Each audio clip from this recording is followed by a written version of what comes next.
Chris, you composed the music for tonight's performance of That Big Swim here in Lisnagelvin Leisure Centre. When you first read Garrett Carr's piece, how did you begin your work?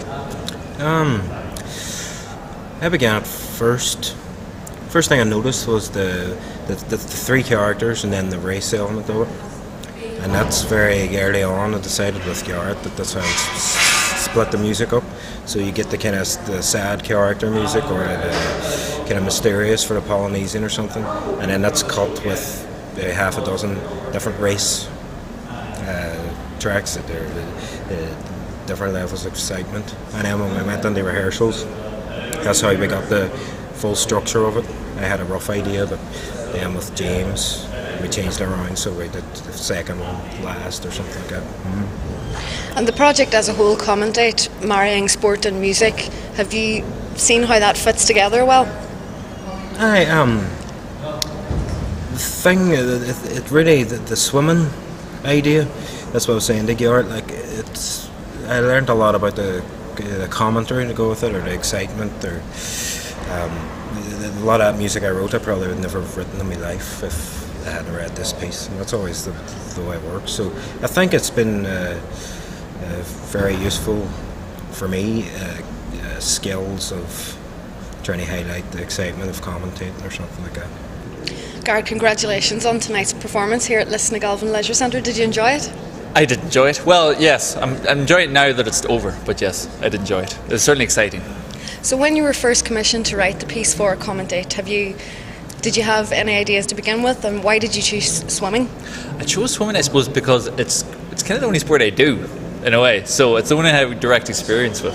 And also, it seems to be like the water is just a good crucible for drama, anyway. And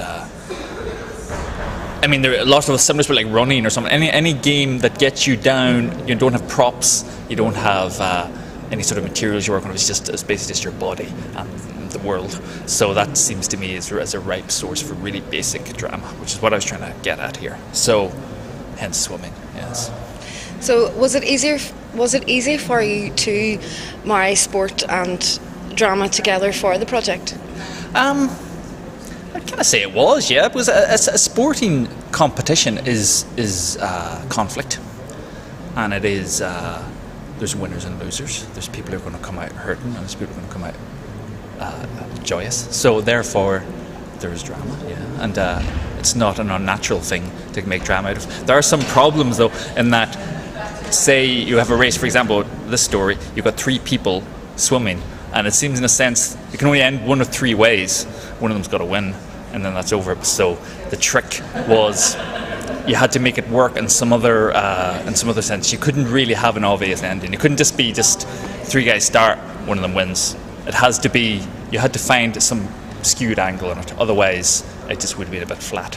So a key part of the drama was to find a fourth ending, one that wouldn't be obvious. And where did the three characters come from? Oh, well, good question. Well, first of all, the mysterious Polynesian who doesn't even get a name. I suppose he's just kind of your archetypal mysterious guy, and I just really brought that to its height. He doesn't even speak English. Nobody doesn't even want to speak to people, really. So he's kind of your archetypal sort of dark horse.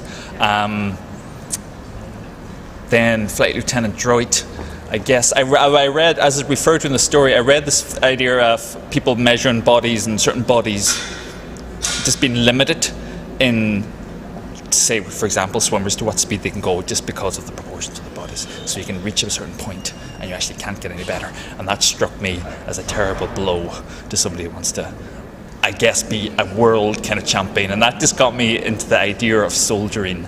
And yeah, and I suppose I just wanted to bring in, yeah, soldiering. It's in the news every night, you know. So I just kind of thought, you got North Sea, somewhere off the north coast of Northern Ireland, and then where's like the opposite of that? And it seemed like Helmand Province would probably be the opposite. So I wanted a guy who'd been there. And then Con McCree is like your typical, well, not that typical, but there are a few of them, these sort of angry men. There's a lot of them where I grew up in Donegal who maybe they made a few bad decisions, and now they're like about 55 and they're angry, and yeah, they're not fiction. And how did you find working with a swimming club to gather information for or to get inspiration for the piece? Yeah, it's a kind of a matter of almost getting a turn of phrase and a certain angle on something, and yeah, I would add a stream of sort of realism to it that kind of grounded it. And this is what you gain from talking to sports people, and even just from my own experience, I did a little bit of that too. So yeah, that added a kind of a grounding. Because as I've just described, the character is quite big and sort of exaggerated. So I suppose that the contribution of real sport keeps it grounded. And you worked very well with Christopher Norby, who composed the music for the piece. Was that something different for you to do that? Yeah, I've written a few novels, but I've never done anything like that. So. Is it something you like to pursue in the future? I quite liked. It was kind of tough as well, you know. If you're not used to that, I'd work in a team. I suppose it's a pretty intense relationship, and it's quite you need to have a lot of trust and maybe I don't think I might have trust issues very slightly. But it's pretty good for me. I think it came out great. Christopher's a great guy to work with, and we kind of did have our own parallel projects going on in a sense, though, and we'd kind of. So then, it's only quite in recent couple of weeks that's kind of come together. So I was hearing the music quite fresh recently myself, and I was really struck by it. It's really beautiful, I think. I actually think it really stands alone very well as well. So yeah, he's a pro, and it's good. And do you feel the project delivered what it was supposed to, intertwining music and drama together through with London 2012 coming up? Oh, I think so. The thing is, during the show, actually, I wasn't in the audience. I was at the back operating the wave machine, so I kind of didn't see what the audience saw. But it sounded pretty good. I think so. I hope so. But I'm not really. I can't really answer that. I hope so. We tried. That's what we tried to do. And yeah, sport.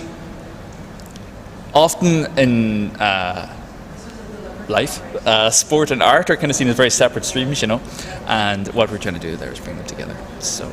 And do you think you did that tonight? Well, again, that's for other people to judge. But I think it's yes. Well, we took sport and made it into an arena for drama to occur. And well, we give it a damn good shot, I hope. Yeah.